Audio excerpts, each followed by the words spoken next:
এই নির্বাচনটা জুলাই সনদের অধীনে হতে হবে। আমরা এখন আগের সংবিধান মোতাবেক সবাই কিন্তু রাষ্ট্রদ্রোহিতার মামলার আসামি। আগের হাসিনার আমলের সংবিধানের ৭ ক মোতাবেক এই ঐকমত্য কমিশনে যারা যারা বসছেন সবাই রাষ্ট্রদ্রোহিতার আসামি এবং আমরা সবাই মৃত্যুদণ্ড প্রাপ্ত আসামি। এই ঘোষণাপত্রের ভিতরে যে দরদ থাকা দরকার ছিল তার ভাষায়, বাক্যে, শব্দে, প্যারাগুলোর মধ্যে আমরা সেই দরদ দেখতে পাইনি। খুবই মনে হচ্ছে যে রোবট সোফিয়া এটা লিখে দিয়েছে, এটার ভিতরে কোনো প্রাণ ছিল না। তো সেই জায়গাতে ঘোষণাপত্রটা যথেষ্ট দায়সারা গোছের মনে হয়েছে একটা দুইটা পার্টিকুলার দলকে খুশি করবার একটা আকাঙ্ক্ষা এখানে ছিল।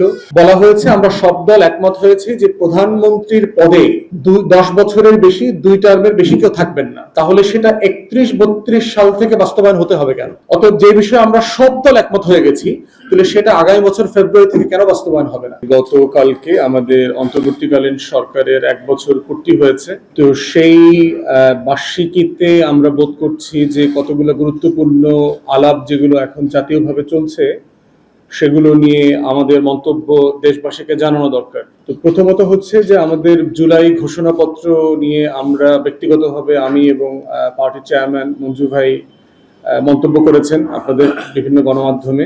জুলাই ঘোষণাপত্র নিয়ে আমাদের পজিশন হচ্ছে ঘোষণাপত্রকে আমরা স্বাগত জানাই এবং ইট ওয়াজ এ লং ওভারডিউ। এবং আমরা বোধ করেছি যে গত বছর গণ অভ্যুত্থানের পরপরই এই ঘোষণাপত্রটা খুবই তাড়াতাড়ি একটা সময়ের মধ্যে ঘোষণা করার প্রয়োজন ছিল, কিন্তু সেটা করা হয়নি। এর আগেও প্রধান উপদেষ্টার উপস্থিতিতে এটার প্রথম যে খসড়া ছিল সেটা নিয়ে আমরা কথা বলেছি, আমাদের মতামত দিয়েছিলাম।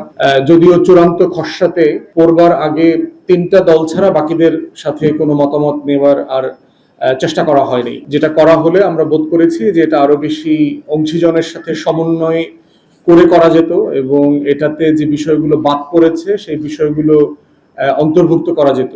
আমরা বারবার বলেছি যে একটা ঘোষণাপত্রে আওয়ামী বয়ান দিয়ে শুরু করার মধ্য দিয়ে যেটা করা হচ্ছে 24কে খাটো করবার একটা প্রয়াস আমরা দেখেছি। আমাদের শত শত বছরের যে লড়াই, আজাদির আন্দোলন, এই জিনিসগুলো যেখানে অন্তর্ভুক্ত করা যেত সেগুলো এখানে করা হয়নি। কেন 24-এর গণ অভ্যুত্থানটা হয়েছে, 16 বছরে এমন কি কি ঘটনা ঘটেছে, কেন জনগণ ক্ষোভে ফেটে পড়েছে, এই বিষয়গুলো এখানে পর্যাপ্তভাবে আসে নাই। এই ঘোষণাপত্রের ভিতরে যে দরদ থাকা দরকার ছিল তার ভাষায়, বাক্যে, শব্দে, প্যারাগুলোর মধ্যে আমরা সেই দরদ দেখতে পাইনি। খুবই মনে হচ্ছে যে রোবট সোফিয়া এটা লিখে দিয়েছে, এটার ভিতরে কোনো প্রাণ ছিল না।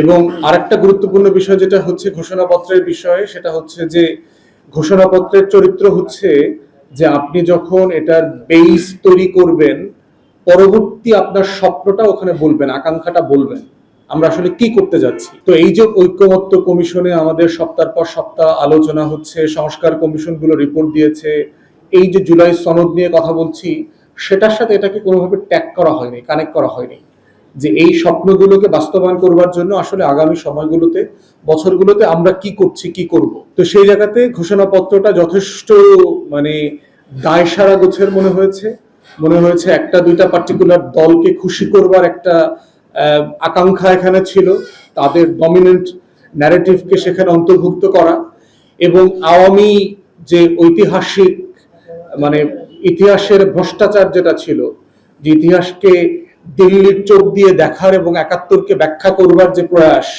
যেটা নিয়ে আমরা বারবার মুক্তিযুদ্ধ ব্যবসার কথা বলেছি, সেই ব্যবসা থেকে এই ঘোষণাপত্র ত্রুটিমুক্ত হতে পারে নাই। এটা আমাদের প্রত্যাশাকে, আমাদের স্বপ্নকে এবং দেশবাসীকে প্রচন্ড হতাশ করেছে। আপনারা যারা অনলাইনে দেখেছেন, জনগণের ভিতরে গণ অভ্যুত্থানের পক্ষে শক্তি প্রায় সবাই এই ঘোষণাপত্র নিয়ে অসন্তুষ্ট প্রকাশ করেছে।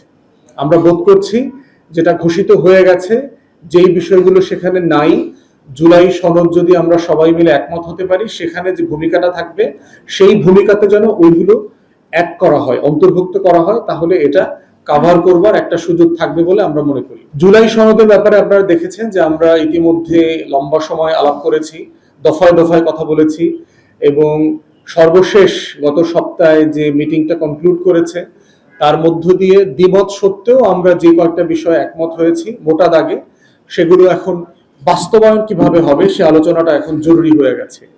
কারণ যেটা প্রস্তাব এসছে এবং অনেকগুলো দল যেটা চাচ্ছে সেটা হচ্ছে আগামী সংসদ তার প্রথম 2 বছরের মধ্যে এটা করবে। তাহলে আমাদের এত কথা বলবার কি দরকার ছিল? আমরা সবাই মিলে কেন এই ম্যান্ডেটটাকে এক্সারসাইজ করলাম?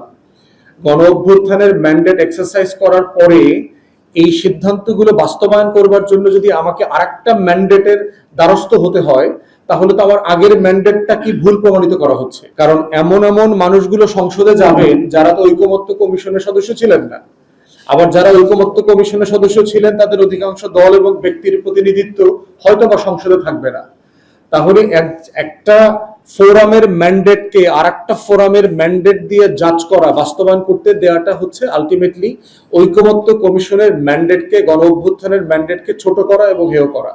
তাই আমরা বোধ করছি যে বিষয়গুলো নিয়ে আমরা রাজনৈতিক দলগুলো সবাই একমত হয়ে গেছি, সেই বিষয়গুলো ইমিডিয়েটলি স্বাক্ষর করে বাস্তবায়ন হয়ে যাওয়া দরকার। ধরেন এক্সাম্পল দেই, বলা হয়েছে আমরা সব দল একমত হয়েছে যে প্রধানমন্ত্রীর পদে 10 বছরের বেশি, 2 টার্মের বেশি কেউ থাকবেন না। তাহলে সেটা 31-32 সাল থেকে বাস্তবায়ন হতে হবে কেন? আমরা তো নতুন বন্দোবস্ত গত বছর চেয়েছি, গণ অভ্যুত্থানে চেয়েছি।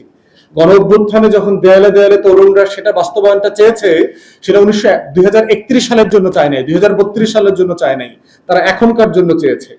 অতএব যে বিষয়ে আমরা সব দল একমত হয়ে গেছি, তাহলে সেটা আগামী বছর ফেব্রুয়ারি থেকে কেন বাস্তবায়ন হবে না? আমরা সব দল একমত হয়েছি যে প্রায় রাজনৈতিক দলের প্রধান এবং নির্বাহী বিভাগের প্রধান এক ব্যক্তি হবেন না। তাহলে সেটা বাস্তবায়ন করতে আমাকে 31-32 সালে যেতে হবে কেন? আমরা প্রায় সকল দল একমত যে মেয়েদের আসন 100 হওয়া উচিত। নির্বাচন পদ্ধতি নিয়ে আপনার দ্বিমত আছে, বাট সংখ্যার ব্যাপারে কোনো দ্বিমত নাই। তাহলে আমরা যদি 100 নারী আসন চাই, তাহলে সংগঠিত হলেও এটা এইবার হইলে সমস্যাটা কোথায়? তাহলে যে বিষয়গুলোতে আমরা সবাই একমত, সেই বিষয়গুলো আমরা বোধ করছি এখনই ইমিডিয়েটলি বাস্তবায়নটা শুরু হওয়া দরকার। এবং সেই শুরু হওয়ার ক্ষেত্রে যদি আমরা বিলম্ব করি, তাহলে আমরা আশঙ্কা করছি 1990 সালের, আপনারা যারা ইতিহাস পড়েছেন অথবা দেখেছেন, যে 3 জোটের এরশাদ বিরোধী আন্দোলনের রূপরেখায় যে একমত হয়েছিল, তারা কিন্তু 91 অথবা 96 সরকার সেগুলো বাস্তবায়ন করে নাই। অর্থাৎ হিস্টোরিক্যালি প্রতারিত হওয়ার, ওয়াদা দেওয়ার পরেও প্রতারিত হবার ইতিহাস আমাদের আছে। 2008-এ দেখেন সোকল্ড আওয়ামী লীগের দিন বদলের সনদে অনেক রিফর্ম বাস্তবায়ন করবার কথা বলা ছিল। ডক্টর আকবর আলী খানের নেতৃত্বে যে আপনার কমিশন হয়েছিল, তারা শতাধিক বিষয়ে সুপারিশ দিয়েছিল। আওয়ামী লীগ এসে 22 কি 23টা রাটিফাই করেছে, বাকিগুলো তারা করে নাই। তাহলে এই ইতিহাস তো আমাদের সামনে অনেকগুলো আছে যে আমরা ওয়াদা রাখি নাই। আমরা 71-এর মুক্তির লড়াইতে যে গণতান্ত্রিক বাংলাদেশ করবার ওয়াদা ছিল, সেই ওয়াদা তো আমরা রাখি নাই। এই সোনার বাংলার রাজনীতিবিদরাই তো বাকশাল করেছেন, চতুর্থ সংশোধনী দিয়ে সকল গণতন্ত্র, রল, পত্রিকা নিষিদ্ধ করেছেন।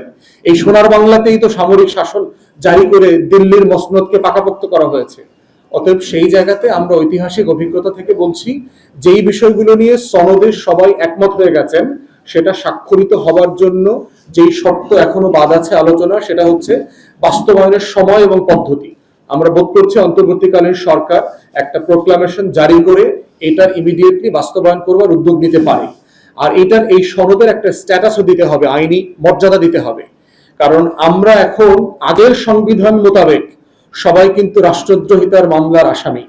আগের হাসিনার আমলের সংবিধানের 7-এর ক মোতাবেক এই ঐকমত্য কমিশনে যারা যারা বসছেন সবাই রাষ্ট্রদ্রোহিতার আসামি, এবং আমরা সবাই মৃত্যুদণ্ড প্রাপ্ত আসামি। অতএব সেই বাস্তবতায় এই সংবিধান যদি সাসপেন্ড না করা হয়, এই জুলাই সনদের ভিত্তিতে যদি নির্বাচন না হয়, তাহলে নির্বাচনটার বৈধতা নিয়েও কিন্তু প্রশ্ন উঠবে। কারণ 24 জানুয়ারিতে একটা নির্বাচন হয়েছে, 29 জানুয়ারির আগে কোন নির্বাচন সংবিধান মোতাবেক হতে পারে না। কারণ সংবিধানে একটা নির্বাচন 5 বছর পর পর হতে হবে বলে দেওয়া আছে, নির্বাচন কমিশনের ম্যান্ডেট বলে দেওয়া আছে। যদিও সংসদ সরকার নাই, কিন্তু সেটাকে তো সংবিধানের 106 ধারা মোতাবেক একটা অন্তর্বর্তীকালীন সরকার নিয়োগ দিয়ে সেটাকে রিপ্লেস করে দিয়েছে। তাহলে আমরা যারা ফেব্রুয়ারিতে, এপ্রিলে, জুনে নির্বাচন চাচ্ছি অথবা অন্তর্বর্তীকালীন সরকার দিচ্ছে, সেটা কিসের ভিত্তিতে হবে? অতএব এই নির্বাচনটা জুলাই সনদের অধীনে হতে হবে, এবং এই জুলাই সনদের একটা আইনি ভিত্তি থাকতে হবে, যে এটাকে ভিত্তি করেই সংবিধান যতটুকু থাকবে অতটুকু থাকবে, এটার সাথে যেটা যাবে না, সংবিধানের সেই ধারাগুলো বাতিল হয়ে যাবে অথবা সাসপেন্ডেড হয়ে যাবে। নেক্সট পার্লামেন্ট সেটা ডিসাইড করবে কি হবে না হবে। আমাদের স্টাডিতে আমরা দেখেছি সংবিধানের ইতিমধ্যে ধরে প্রায় 45 থেকে 47টা ধারা লঙ্ঘিত হয়ে গেছে। ডিফ্যাক্টো এই সংবিধানটা নাই, আমরা আমাদের সুবিধা মতো এটাকে ব্যবহার করছি যেখানে যেখানে করা যায়। অতএব জুলাই সনদকেও সেই রকম একটা আইনি মর্যাদা দিতে হবে এবং সংবিধানকে সেই আলোকে ব্যাখ্যা করতে পারতে হবে। এই বাস্তবতাগুলো যদি আমরা মেনে না নেই, তাহলে জুলাই সনদে স্বাক্ষর করা, অংশগ্রহণ করা অনেক দল একসময় নিষিদ্ধ হয়ে যাওয়ার মতো আইনি ভিত্তি তৈরি হবে। অনেক নেতাকে ফাঁসির মঞ্চে যেতে হবে এই আলোচনার টেবিলে অংশগ্রহণ করবার জন্য, এই সনদে স্বাক্ষর করবার জন্য। অতএব সেই আইনি ভিত্তির ফাঁকা জায়গাটা রাখবার জন্য আমরা আগামী সংসদ পর্যন্ত অপেক্ষা করতে চাই না। এটা প্রোক্লামেশন জারি করে এটা এখনই করা সম্ভব, সকল দলের সাথে আলোচনা করে।